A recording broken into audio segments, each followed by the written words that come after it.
अगर मैं चाहूं तो इस अस्पताल को तबाह कर दूं और बहुत कुछ कर सकता हूं। मेरी बात को भूलना मत।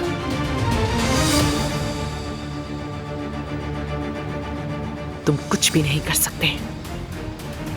मुझे ऐसी धमकियों से डर नहीं लगता। मत डरो मेरी धमकी से। इस बार मामला मुख्तलिफ है। सब कुछ तुम्हारे खिलाफ है। तुम कुछ भी साबित नहीं कर सकती ज़बिया साहिबा। अब से तुम अपने रवैये का ख्याल रखना। अगर तुमने मेरी बात मानी तो मामलात सही रहेंगे और तुम फायदे में रहोगी।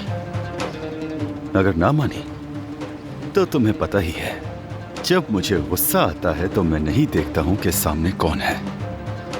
समझ रही हो ना? तुम्हारा ये अस्पताल और तुम्हारा क्या हाल होगा तुम सोच भी नहीं सकती हो, समझी? आखिर तुम मुझसे चाहते क्या हो?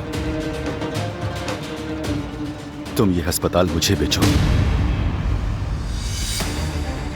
जो कुछ भी तुम्हारे पास है सब मुझे दे दोगी। ये क्या बकवास कर रहे हो? सही सुना ज़बिया साहिबा। अगर तुमने अस्पताल मुझे नहीं बेचा तो तुम्हारी इज्जत में खाक में मिला दूंगा। तुम सिर्फ अपना अस्पताल ही नहीं खोओगी, बल्कि तुम लोगों के सामने आने के काबिल ही नहीं रहोगी। याद रखना तुम।